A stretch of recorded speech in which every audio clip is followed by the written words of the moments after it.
में रहता हूँ, गुजरात में। अभी अच्छा अच्छा, कौन सी एप्लीकेशन अप्लाई करी आपने? कौन सा वीजा वगैरह क्या किया आपने? मैं लीनियर बेस वर्क अप्लाई किया था लास्ट ईयर में, IRCC लॉयर थ्रू। उसका नाम है फलक इमिग्रेशन और उसके CEO है उस्मा खान के थ्रू। कहाँ पर ऑफिस है इनका? उनकी ऑफिस है मेल्टन में। आप उनसे मिले थे या ऐसे फोन पे नहीं या नहीं, ऐसे बात हो रही है? और सोशल मीडिया से ही मेरा उनके साथ कांटेक्ट हुआ था। तो मैंने रिज्यूमे फॉरवर्ड किया था। तो उसमें मुझे बोला कि आपके मैं बेसिकली डिप्लोमा हूँ, डिप्लोमा इलेक्ट्रिकल। तो बोले कि आपको इलेक्ट्रिशियन, कंस्ट्रक्शन इलेक्ट्रिशियन के लिए वैकेंसी है हमारे पास। तो आपको इंटरेस्टेड है? मतलब हाँ, मुझे इंटरेस्टेड है। तो मेरा इंटरव्यू किया। इंटरव्यू होने के बाद मेरा सब प्रोसेस किया। तो उसमें क्या हुआ था, पहले पेमेंट था 7,500। तो वो 4 स्टेज में देने का था। पहले इनिशियल स्टेज पे 500 कैनेडियन डॉलर देने का था। फिर दूसरा स्टेज पे 2,000 कैनेडियन डॉलर, तीसरे स्टेज पे 2,000, और जब वीज़ा आने के बाद 3,000 देने का था। और फिर वीज़ा उधर कनाडा जाके पेमेंट में से हर मंथली 7,500 डिडक्शन करने का, ऐसा एग्रीमेंट हुआ था, रिटेनर एग्रीमेंट हमारा। तो पिछले साल मैंने कुछ मई महीने में और मई अगस्त महीने में मैंने प्रोसेस स्टार्ट किया। तो अभी ये मंथ में मेरा आ, यानी 27 मई को मेरा बायोमेट्रिक हुआ। और 19 जून को मेरा रिफ्यूज़ल आ गया। फिर मुझे ठीक है। उल्लू बना के, मुझे ऐसा ही बना के रखा। वो जो वो, आ, उसमें जो जो मैडम थे, तो उसमें हैना मैम करके थे, वो भी उसके अंदर इन्वॉल्वमेंट थे। रुक जाए और रुक जाए वायर इमिग्रेशन के। रुक जाए, थोड़ा सा रुक जाए यहाँ पर। ओके। आप जो जो आप कह रहे हो, आपके पास कोई कागज है, डॉक्यूमेंट्स वगैरह आपको दिए हाँ है। उन्होंने? जॉब ऑफर LMI वगैरह दिया हुआ है? हाँ दिया हुआ है मेरे पास है। उसका एलएमए का वो है, ग्रे फ्रेम का, वो है ओके। मेरे पास। आपकी एप्लीकेशन आपकी एप्लीकेशन जो वर्क वीजा की एप्लीकेशन फाइल करी है किसी ने? उन्होंने फाइल करी है? हाँ हाँ की है। अच्छा, उसका रिफ्यूजल लेटर आपके पास है कुछ या नहीं है, कि अप्रूवल क्या है? मेरे पास जो 14 तारीख का जो मुझे 14 जून का जो रिफ्यूज़ल आया था, वो लेटर मेरे पास पड़ा हुआ है, मेरे पास है। अच्छा, और जो तो उसमें उसमें रिफ्यूजल है ना? हाँ, वो रिफ्यूज़ल है उसमें, अच्छा, क्लियरली मैं। तो ठीक है। तो अब आगे आगे आप मेरे से क्या चाहते हो? आप मतलब कि पैसे तो आपने उनको दे दिए और आपका वो रिफ्यूजल हो गया, जो भी कुछ हो गया वो हो गया, तो अब तो चैप्टर क्लोज हो गया। अब आगे क्या चाहते हो मेरे से? सर उसमें क्या है कि अभी मैं उनको कांटेक्ट कर रहा हूँ। तो उनका लाइसेंस भी कैंसिल हो गया है, उन्होंने रिज़ाइन दे दिया है। तो अभी मैं उनसे कांटेक्ट कर रहा हूँ कि जो मेरे पास रिटेनर एग्रीमेंट में जो मेंशन किया हुआ है नंबर, सेल नंबर और मेल, तो दोनों पे मैं कांटेक्ट कर रहा हूँ, तो कांटेक्ट नहीं हो पा रहा। ठीक है। सर, उसका मुझे जो जो आपके पास देखिए, अगर हाँ अगर आपके पास कॉन्ट्रैक्ट है, रिटेनर एग्रीमेंट है जिस पे उनके सिग्नेचर हैं, और आपके पास पैसे देने की रसीद है, उनको है। अगर आपने जो भी पैसे दिए हैं, तो उसके हिसाब से आप ईमेल लिख सकते हैं उन्हें कि जो सर भी आपको पूछना है क्या है। नहीं तो आप कंप्लेन भी कर सकते हो अगर आपको कोई ऐसी बात है। लेकिन अगर रिटेनर कॉन्ट्रैक्ट में अगर ऐसा है कि क्योंकि वो वीज़ा रिफ्यूज भी हो सकता है, ऐसा नहीं है कि वीज़ा हमेशा ही अप्रूव होता है। तो वीज़ा रिफ्यूज हो गया तो कॉन्ट्रैक्ट में लिखा होगा कि वो पैसे किस बात के ले रहे हैं, और वीज़ा रिफ्यूज हो गया तो वो नॉन रिफंडेबल होता है, जितना भी वो लिखा है। तो रिटेनर कॉन्ट्रैक्ट में जो लिखा है उसके हिसाब से आगे चलना पड़ेगा। हाँ हाँ हाँ हाँ। सर उसके मुझे जो रिक्रूटमेंट मैनेजर है ना, उन्होंने मुझे बोला था कि अगर अगर आपका रिफ्यूज़ल आता है, तो उसमें से 30% हम ले लेंगे, और दूसरा है हम वहाँ पे अपना अमाउंट रिफंड कर देंगे, वैसा मुझे बताया। या तो अगर हाँ उसमें कोई रिफंड का अगर ऐसा लिखा हुआ है तो उसके हिसाब से उन्हें करना पड़ेगा। अगर तो ऐसा है, क्योंकि आपने साइन किया है, आपने उस पे शर्तों पे, टर्म्स कंडीशंस पे आपने एग्री किया है, तो सर उसके मैं हिसाब से उनका उनका कोई इंडिया में ऑफिस है कि वहीं पर कनाडा से बात कर रहे हैं? नहीं नहीं है सर, कनाडा से ही मैं कांटेक्ट किया हूँ उनके साथ। अच्छा, अच्छा, अच्छा। तो बेटर है कि आप कोई अगर कनाडा में अगर आपका कोई फ्रेंड हो, कोई फैमिली मेंबर हो, तो उनसे कहें कि वहाँ से वो अप्रोच करके कांटेक्ट कर सकते हैं, अगर फिजिकली इनका ऑफिस जहाँ पर भी हो। सर नहीं है ऐसा, ऐसा कोई नहीं है हमारा। उसके लिए मैं आपके कांटेक्ट किया, क्योंकि मैंने उनको जो रिटेनर एग्रीमेंट में जो मेल आईडी लिखा हुआ है, वो ईमेल आईडी पे भी मैं सब वो भेजा, तो भी उनका वो ब्लॉक हो गया है। तो यानी वो मुझे मेरे पास वापस से आ रहा है, वो रिटर्न आ रहा है वो मेरा मेल। तो या, कांटेक्ट ही नहीं हो पा रहा है। मैं उनको डायरेक्ट कॉल भी कर रहा हूँ तो कॉल भी नहीं हो रहा। उसमें एक एडी एडी मार्टिन सर करके थे, वो भी, उनको भी मैंने कांटेक्ट किया, तो उन्होंने मेरा फ़ोन स्विच ऑफ कर दिया।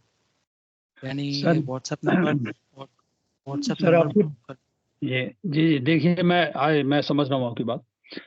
उसके लिए देखिए, अब कुछ आप मैं कुछ कर नहीं सकता आपके लिए। अगर वो लाइसेंस पहले थे या लाइसेंस खत्म हो गया उनका, जो भी कुछ है, आ, आप उनके उनके बारे में चेक कर सकते हैं, अगर लाइसेंस अगर खत्म हो गया है।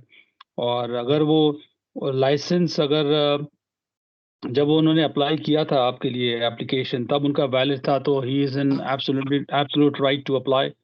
तो अगर उस वक्त वैलिड नहीं था तो उनके खिलाफ आप कंप्लेंट भी डाल सकते हैं, कॉलेज ऑफ इमिग्रेशन कंसल्टेंट की वेबसाइट पे जाके उनकी कंप्लेंट डाल सकते हैं, तो वहां से आगे फिर वो जो हमारे लाइसेंसिंग अथॉरिटी है वो कुछ आगे पैरवी करेंगे। तो उस टाइम पे उनका लाइसेंस कंटिन्यू था, और जुलाई महीने में उन्होंने रिजाइन दे दिया, और मेरा रिफ्यूज़ल आ गया जून महीने में, 19 ऑफ जून में मेरा रिफ्यूज़ल आया। या चलो कोई बात नहीं, अब तो वो तो at the time of application the licence must be valid.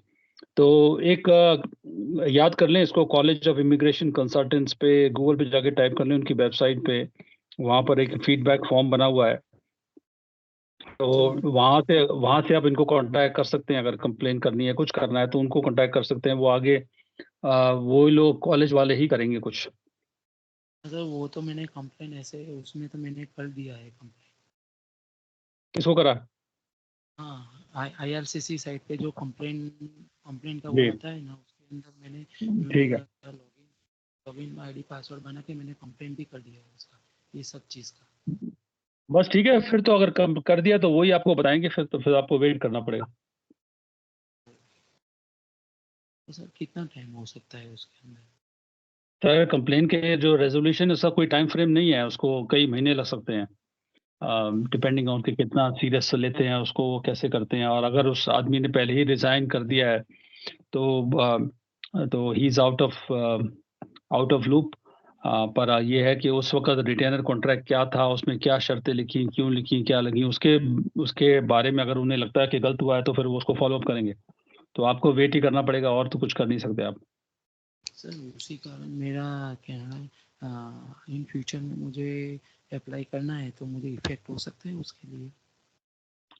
वो आपके किस रीजन पे रिफ्यूज हुआ पता नहीं ना, क्या क्या जॉब था, क्या रीजन पे रिफ्यूज हुआ, उसके उसमें अगर कोई गलती है क्या है तो उसके वो आपको फ्यूचर के लिए इफेक्ट करेगी। लेकिन of course you can always reapply any time.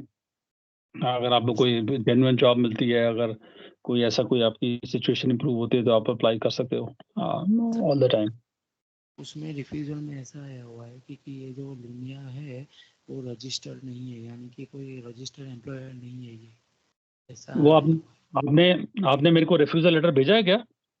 नहीं, अभी भेज देता हूँ मैं आपको। आप रिफ्यूजल लेटर मेरे को अगर व्हाट्सएप पे अभी भेज सकते हो तो करो, कोशिश करो। हाँ चलो, मैं अभी करता हूँ। मैं मैसेंजर पे भेज दूँ? नहीं नहीं नहीं, मैसेंजर में नहीं, आप इस पे भेजो आप प्लीज, मैं व्हाट्सएप। चलो चलो मैसेंजर भेज दो, कोई बात नहीं, take a look on Messenger, भेज दो। मेरे पास आपका व्हाट्सअप नंबर नहीं है उसके लिए।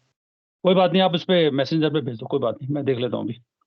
ठीक ठीक है, मैं अभी भेजता अगर अभी भेजना तो अभी भेज दो, मैं अभी देख के बता देता हूँ। लेकिन अगर LMIA में कुछ प्रॉब्लम है, LMIA में अगर रजिस्टर्ड नहीं है, तो वो तो definitely it's pointing towards some kind of fraud.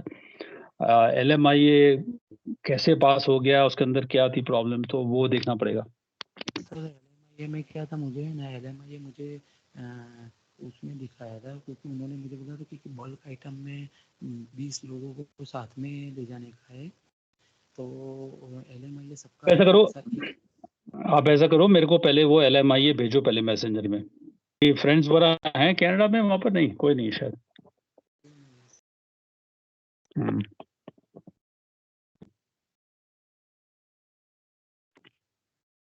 चलो कोई बात नहीं है, दैट्स ओके। आप भेज देना मेरे को, जब भी आपके पास टाइम है तो भेज देना, मैं देख लूंगा। अदरवाइज अगर तो कोई इसमें कोई प्रॉब्लम है, अगर LMIA में प्रॉब्लम है, LMI was not proper done, there was some technical mistakes in the LMI, how did the LMI got approved, you have to take a look।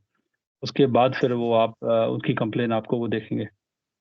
Sir मेरे पास LMIA की है ना कॉपी पूरी नहीं है, पर क्योंकि वो क्या बल्क में मुझे 20 लोगों का नाम था, तो उसके लिए उन्होंने मुझे GC की और पासवर्ड भी नहीं दिया था। उन्होंने बोला था कि ये सब है ना, हम हमारे IRCC पोर्टल पे जो हमारा लॉयर होते हैं उनके अंदर आपका लॉगिन होता है, तो कुछ भी हो ना तो उसके मुझे स्क्रीनशॉट भी मुझे भेजे हुए हैं कि GC की मेरा प्रोसेस 100% है वो सब। या ये चीज़ सर लग रहा है कि कुछ इसमें लोचा लग रहा है, कुछ प्रॉब्लम नजर आ रही है, कुछ ना कुछ है, दाल में काला है कुछ।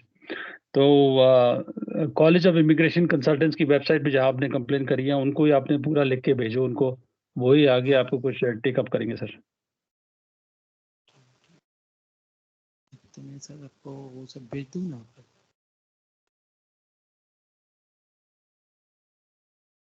रिफ्यूजल लेटर भी है आपके पास? हाँ है रिफ्यूजल लेटर मेरे पास। वो रिफ्यूजल लेटर भेजो आप। हाँ सर, ये मैसेंजर पे नहीं आ रहा, तो मुझे सर आपका व्हाट्सएप नंबर दे देता हूँ तो मैं भेज दूँ आपको व्हाट्सएप पे। हाँ, व्हाट्सएप नंबर आपका लिखा हुआ है जहाँ पर आपने ID पे करा हुआ वहाँ पर व्हाट्सएप नंबर लिखा हुआ है मेरा। लिखा हुआ है कि मैं